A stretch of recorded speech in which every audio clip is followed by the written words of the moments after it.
What's one thing about the immigration process, that people get completely wrong? I tell people you need 9 to 12 months of planning and thinking. One of the greatest mistakes people make is WakaWaka Doctor is Africa's fearless migration guru.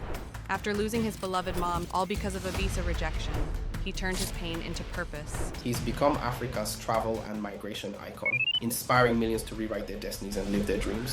so you come from Nigeria, you probably have to move to a country that's economically viable for you, and that country you would have to. When you move abroad, it's those advantages that made you want to move in the first place. It's not going to be a switch where everything just changes because you're abroad. No, it doesn't work that way. It's not just those set of people who can taste the abroad life. Anybody can. You only need it.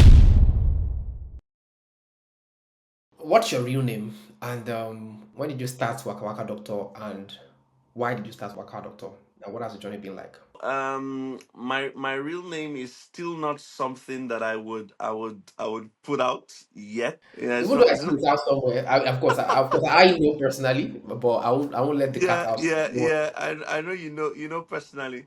So I've been very, very careful to curate and to be able to differentiate or separate my personal life from social media. Social media is built in such a way that people feel that, oh, because oh, is it not that guy? Is it not that guy? When they begin to see, I'll give you an example. I put out a content yesterday helping, providing information about Portugal to help people move to Portugal. And there was a lot of comments and engagements as always. And then there was this guy who commented and said, all you do is just make videos, update people. We don't know where you live. We don't know where you are. One day you are in Cameroon, another day you are in Fiji, another day you are in Haiti. Why don't you show us where you are and the successes you've made so that we know that you yourself, you're successful abroad and others can now believe in you? I'm like, I had to respond to him. I said, okay, you want me to begin to show you my car and my house and where I live to make you believe? No. I said, I'm a medical doctor. I have an MBBS. I have a master's in this. I have a diploma in this and this. I have lived and worked in 5 different countries. I've been to 78 countries. If you don't feel like that is enough, that is your business. But I will never come on social media to begin to show you my car, begin to show you my house, begin to show you all the things. Never. And that is why I cannot. You can, you will never, pictures of my mom only surfaced on social media when she passed away. I've never posted pictures of my dad. I've never posted pictures of my siblings. I've never posted pictures of my home. Nobody can even tell where I live. And I like it that way. Because once people begin to see into your private life, they kind of feel like, oh, they know. And they don't know you. So I'm okay with people in my circle, inner circle, outer circle, people that know me. I'm okay with those knowing some of the details about me. But my personal life is not on social media. When and why did you start WakaWaka Doctor? And what has that journey been like? So I started WakaWaka Doctor December of 2019. Just the COVID started, but we're still living life until March 2020.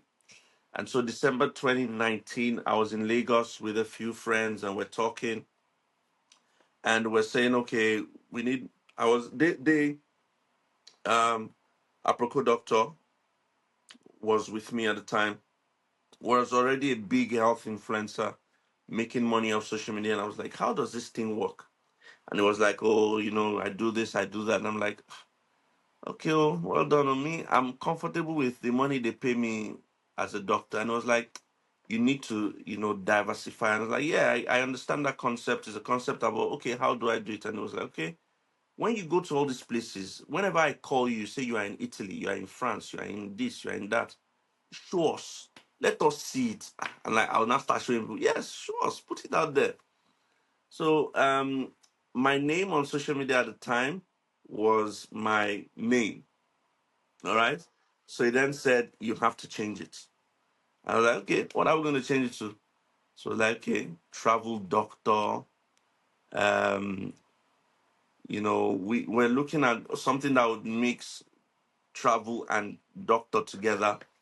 And after about 15 minutes, he was like, no, we have to look for a name that would make people laugh when they hear it, or make people wonder, like, hey, which one be this again? Or what is this again? And I was like, look at mine. Mine is Aproko Doctor, right? So let's think of, in Pidgin, someone who travels, who is always on the move. I'm like, itu de waka waka, right? So, okay. Okay, so Dr. Waka Waka. Like, no, no, no. Because doctor shouldn't come first because you're not doing medical content, right? So let's make it Waka Waka Doctor. And that's how Waka Waka Doctor was born. And I started creating content. My first video was about France and it blew up. Of course, I had push from him, he helped, and it blew up. And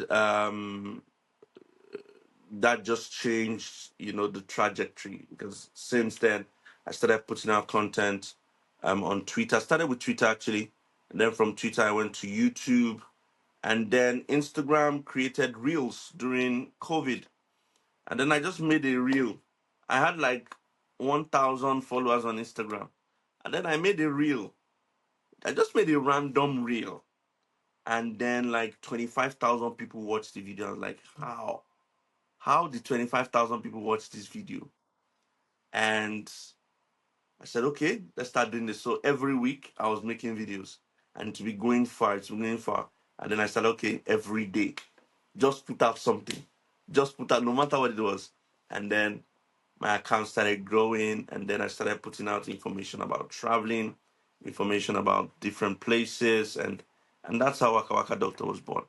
But in terms of, content, to documenting your travels, in terms of engagement, in terms of impacts, in terms of numbers, it is undisputed that you are Africa's leading travel and migration experts online. Now, how did you make that leap financially viable for yourself? Well, so I said for the first 3 years, the money wasn't the drive. It was about the purpose. It was about the impact. So I just wanted to change the lives of people. And I find that when you give yourself a purpose, then you're driven to achieve it. That was my purpose. The purpose wasn't money. It was just about seeing the lives of people change. And one of the ingredients that I think people don't talk about a lot is how consistent you have to be. It is difficult. It is difficult leaving everything you're doing, waking up, doing your research, thinking, and then creating content every day. It is hard work, but you've got to be consistent. So the principles I work with is be consistent. And that's why you would see other travel content creators, migration content creators who use concepts that I use. I started creating videos by dancing and putting stuff on it and then talking. But I also find that if you want to stay on top of the game, aside from being consistent, you have to always evolve. You have to always evolve. You have to always change and let people follow. So you're always ahead of the game. You're always ahead, and they're chasing after you. And that's why if you go through some of my content, you would see that I've been on podcasts. You would see that I've done travel game. I'm doing travel game shows where I ask people questions about travel. So I'm constantly always doing. I have a japa movie that will be out in the next 3 to 4 weeks. Really? A proper Yeah, movie? Is it yeah. going to the cinemas? Not cinema, not cinema yet, not cinema yet. But it's a proper movie that'll be on YouTube. You know, but I mean that's the first one, and I'm looking to shoot about four of those, and then Depending on how it's received, we can look at something bigger. But you see, I'm making moves that others will probably not be thinking about now. So you have to constantly evolve, and the goal has to be the same. The goal is the same. It's about changing the lives of people. And I think that money just comes afterwards. So people then begin to see the impact and how you're changing lives of people and want you to, help promote what they're selling. Now, the other difficulty is knowing the right amount to ask, you know, and that was something that I also struggled with because I was earning money, and then someone comes and says, I'm going to give you $20, make a video for me. I was just happy to accept the $20 because, yes, it's money for what I'm doing, and it's not money that is going to do anything for me. But I now understand that you have to be paid for the value you are adding. You have to be paid for the value adding. So another work that had to be done was, you know, um, putting a certain amount of money to the value you're providing because you're giving time, you're giving energy, you research, your creativity. There has to be money involved, and that's how, I started making money from this. What are the most surprising ways that you, as WakaWaka Doctor, that you've made money as a brand that most creators actually overlook? Well, from I don't know if most creators overlook, and I've not even scratched the surface yet when it comes to making money from content creation. But I think that as a creator who researches a lot, you have something that other people want. And I think creating or making it as a product is something people don't do. Um, Writing a book or creating a consultation package, because people want to pick your brain, people want to know what you're thinking. They want answers to questions. Do you want to put it down in the book for people to have? Do you want to, create consultation packages for people to talk to you and you share, your ideologies with them? It's not about a lot of people work mainly with collaborations and brand partnerships. But I think digitalizing what you have in here for people to actually pick into your brain is not a concept that a lot of creators have explored. And that's one thing that I'm also beginning to learn and incorporate into what I do. So, what advice would you give to creators who are trying to balance passion with profitability? Well, you see, first thing, let me say this, and this is very debatable, but it's my opinion. I've been a doctor for 11 years. I've been a content creator for 5 years. And I can tell you that content creation is equally difficult. It is hard work. Hard work. So if you're not motivated, don't even attempt to do it. If you're not someone who would be dedicated, motivated, dedicated to that job, it's a profession on its own. Forget that I'm combining it, and it's not easy. That's why I work in psychiatry, to have that balance. It's not easy. The maximum hours of sleep I get is 5 hours. So because you have to research, it's a lot of hard work. So you have to put in all your energy into it. Be sure that it's what you want to do. Stay dedicated to it, and the money would come. But you have to hard work, commitment, dedication, and learn, always be willing to change, always be willing to evolve, and then the money will come.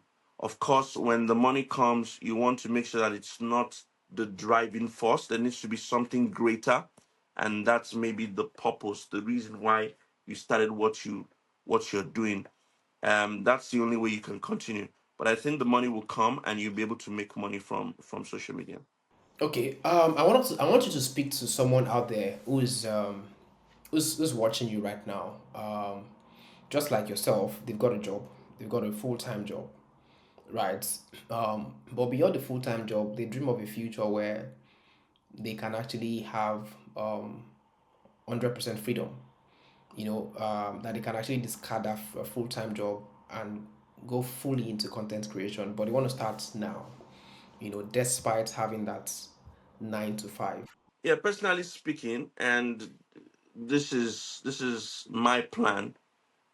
Working medicine and content creation, like I said, is not easy. And over the next, 12 to 18 months, I have a plan to take a career break that would see me focus on content creation and maximize what I do and do more.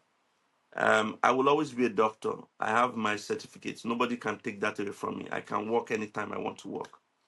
But there are goals that are set for content creation that I've not yet achieved that might be difficult to achieve working both. So my advice would be try and see how you can don't just quit one. Try and see how you can work with both. One of them will suffer, but just try depending on your passion and just keep going. But make a plan like I have to say 12 to 18 months, I'm going to do this. And then after 18 months, I am going to take a break from medicine because I want to see more of the world. I've seen 78, but I want to get to see 100. I want to see 120, 150, 190, and see the whole world. So the only way I'll be able to do that is without medicine. And so I'm going to take a break, maybe a year or two, see how that pans out. If that works out well for me, then who knows? I could just be a full time content creator if that works out well. If not, I dust my certificate and go back to the hospital. But I think for everyone who wants to do something related to what I do as a content creator and still have a 9 to 5 job, it is possible. If you put your mind to it, it is possible. Try and create a balance, work hard, and then find a way to then, work towards achieving that freedom. So what's the biggest financial mistake you've made as a creator, and how did you bounce back if you did bounce back? So the first mistake is not attributing some financial value or to what you produce, what you provide, your creation as a content creator. There must be some financial attachment to it. That is a big mistake. Don't say, "Oh, I'm going to just be producing content for free."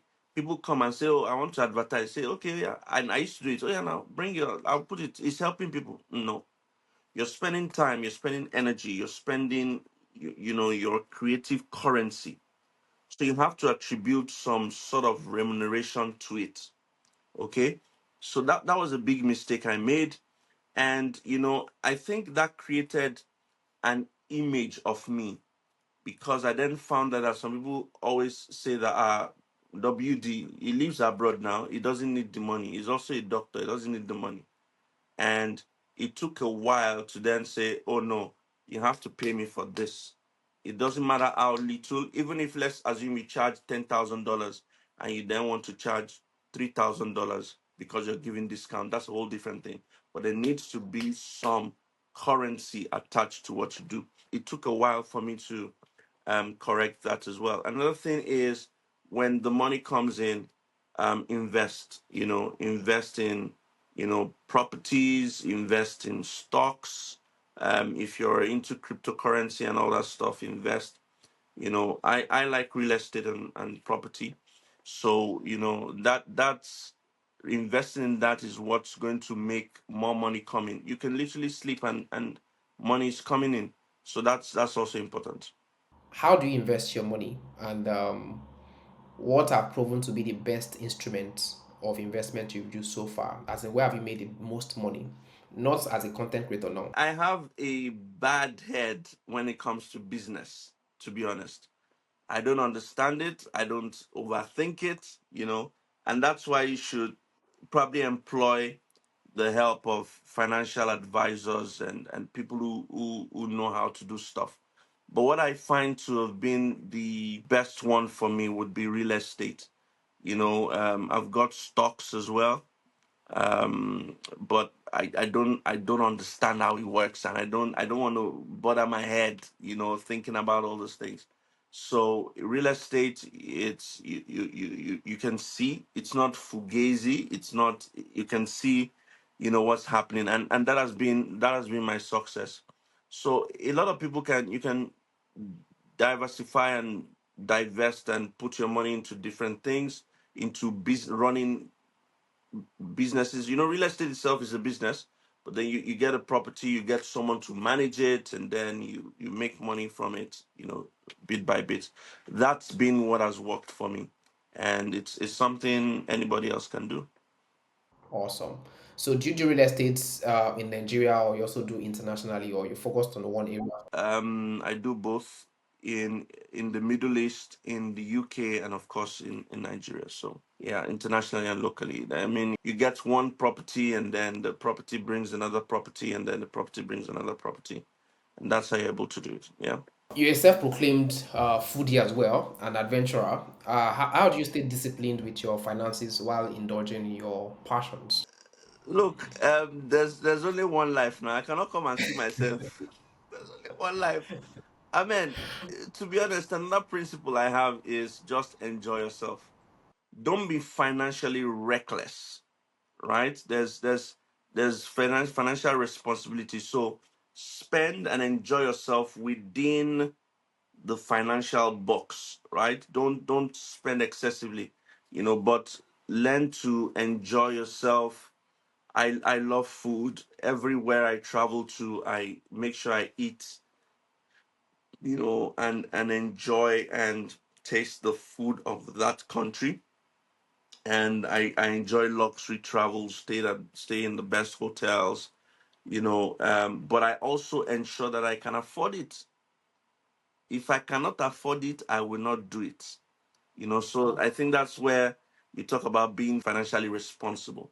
So, what's one thing about immigration, particularly the immigration process, that people get completely wrong, from your experience, and what's the harsh truth that no one wants to hear about this? Well, I'll start with the astro. The astro nobody wants to hear about is when you move abroad, you're starting afresh. You're starting brand new.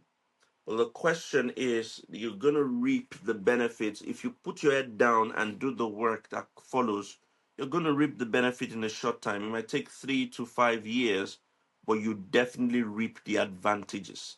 And it's those advantages that made you want to move in the first place.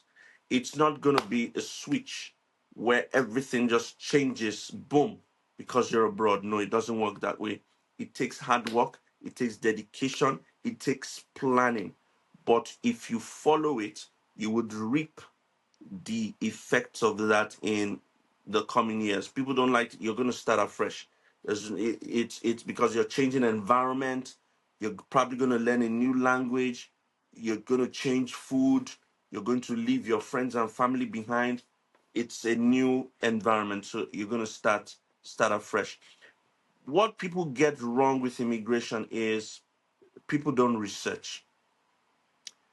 I still hear people say, "Oh, this is January now." You hear somebody say, "Where can I move to by March?" Where can you move to by March? How? Like you want to move in 2 months? How? You just woke up and say you want to move in 2 months? No, you must have given yourself. I tell people you need 9 to 12 months of planning and thinking and concretizing it in your head, that this is where I want to live. This is how I want to achieve it. This is why I want to go there. This is the time frame. This is what I will do there. This is my plan there. So one of the greatest mistakes I feel that people make is not making their research and planning for where they're headed. In your opinion, why are so many Africans afraid to take the leap and explore opportunities abroad? Moving abroad requires courage. Like I said, a lot of us don't want to leave the things we're used to behind. Yeah. Someone who eats amala and eba and oha soup, you now find yourself in maybe Australia, or you find yourself in one of the countries in South America where you will find that. It's difficult. You have lived your life with family. I remember when I was in Newcastle. I lived in Newcastle in the UK.